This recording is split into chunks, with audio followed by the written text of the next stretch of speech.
Brought to you by V-Guard. मी mobile काय माझ्याकडे नाही, पण जिल्ह्यातल्या म्हणता की राज्यातल्या म्हणता महाराष्ट्राचे माननीय मुख्यमंत्री एकनाथराव शिंदे साहेब यांची जी प्रतिक्रिया आली पत्राद्वारे ती मी माझ्या स्वतः स्टेटसला ठेवलेली आहे। त्यांचं पत्र प्राप्त झालं। महाराष्ट्राचे विरोधी पक्षनेते विजय वडेट्टीवारजी आणि ट्विटरवर सर्व पक्षीय आमदारांच्या शुभेच्छा मला प्राप्त झालेल्या आहेत।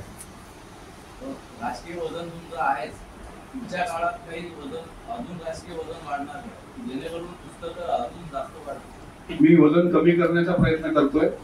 मला डॉक्टरांनी सल्ला दिला की जास्त वजन वाढू नको, आता राजकीय वजन कमी करण्याचा प्रयत्न करतोय।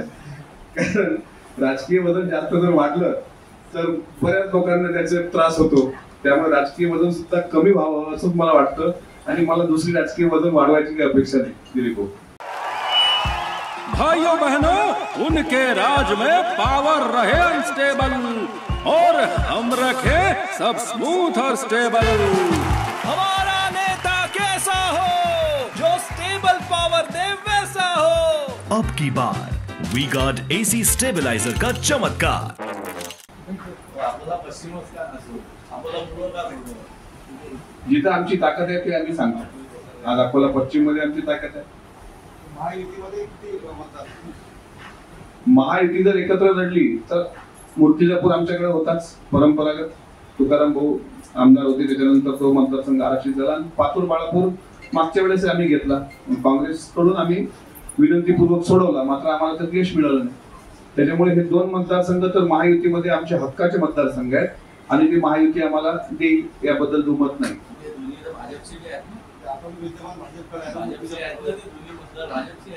ते असू दे, ते वरचे लोक ठरवतील ना, पण शेवटी आमदार म्हणून माझी जी मागणी पक्षाकडे आहे, जर मला पक्षाने विचारलं की ताकद तुम्ही जर आमदार आहात, 4 वर्ष तुम्हाला आमदार केले पक्षाने, तुम्हाला निधी दिला आहे, गाव पातळीवर काम करायला संधी दिलेली आहे, तर 2 आमदार तर निवडून आणा, तर 2 हक्काचे मतदारसंघ कोणते?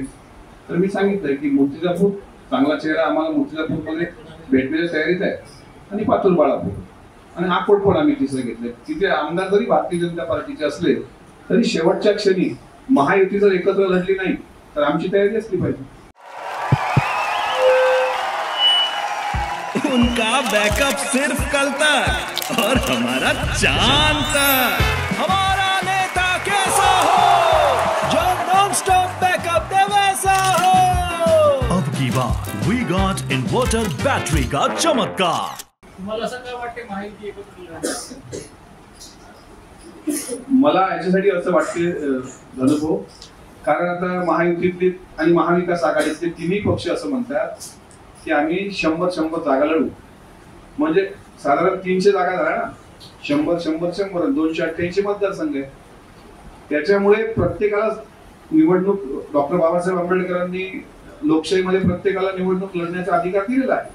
त्याच्यामुळे मला असं वाटते की जर 100चं ताणून धरलं तर ते वेगळंच लढावं लागेल आणि जर 55 जागा आम्हाला महायुतीत भेटत असतील तर त्यात आम्ही काही समाधानी असू असं आम्हाला वाटत आणि राहायला पण नाही पाहिजे समाधानी।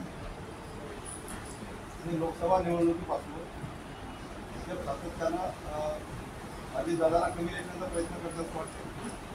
त्याबद्दल मी अगोदरच माझे वेगवेगळे मत व्यक्त केले आणि अर्थातच नंतर मग महायुतीमध्ये मिटकरींनी बोलताना जरा पक्षश्रेष्ठींना विचारून बोललं पाहिजे असं महायुतीच्या 3ही नेत्यांचा सूर आला। ऑर्गनायझर मधून अजितदादांवर टीका झाली, त्या टीकेनंतर शेवटी आमच्या नेत्यांवर कोणी टीका केली तर आम्ही काही शांत बसणारे नाही, पण महायुतीमध्ये राष्ट्रवादीचा प्रवक्त्याला आवर घाला असं जर महायुतीचं वाटत असेल तर आम्हालाही वाटतं की महायुतीमधल्या पण दोन्हीकडून, मग इकडं शिवसेनेचे संजय शिरसाट असतील किंवा भारतीय जनता पार्टीचे प्रवीण दरेकर असतील, यांना सुद्धा लगाम त्या पक्षाच्या नेत्यांनी घालवला पाहिजे। काल रात्री माननीय मंत्री चंद्रकांत दादा पाटील यांचा माझा फोनवर संवाद झाला। काल दुपारी त्यांनी एक वक्तव्य केलं होतं की मी पालकमंत्री असताना पुण्यामध्ये अंमली पदार्थाचा उहापोह किंवा तो रेशो वाढलेला नव्हता, याचा अर्थ अजितदादा पालकमंत्री होते तेव्हा तो वाढला असा एक प्रकारे होत होता। त्यावेळेस आम्ही त्यांना उत्तर दिलं, तुमच्या वेळेस त्याला छुपा राजश्री होता का दादा, याचं उत्तर द्या। त्यानंतर त्यांनी प्रश्न मला फोन करून ते सविस्तर ऑडिओ आणि व्हिडिओ त्यांनी पाठवली। त्यावेळेस त्यांनी म्हटलं की महायुतीमध्ये विसंवाद नको, तर आपण 3ही लोक एकत्र आलो पाहिजे तर पावसाळी अधिवेशनाच्या दुसऱ्या दिवशी मला असं वाटतं महायुतीचे सर्व समन्वयक आणि महायुतीचे सर्व वक्ते प्रवक्ते एकत्र बसतील आणि एक दिशा ठरवतील, कोणी कोणाच्या नेत्यावर बोलू नये. दादांवर जर कोणी बोललं तर शेवटी आम्ही पण त्या पक्षाचे कार्यकर्ते आहोत, ते आमच्या राष्ट्राचे पक्षाचे राष्ट्रीय अध्यक्ष आहेत. त्याच्यामुळे शेवटी आम्ही आमचं कर्तव्य पार पाडू. म्हणून महायुतीमध्ये विसंवाद होऊ नये याची काळजी दोन्ही घटक पक्षांनी घेतली पाहिजे. तोपर्यंत बोलता येईल. तुमची इच्छा असेल तर बोलतो, आता एक प्रश्न विचारला तर बोलतो. पण मला असं वाटतं काही ठिकाणी न बोललेलं बरं. सुरुवात तिकडून तर होऊ द्या, तिकडून उत्तर द्या. Brought to you by V-Guard.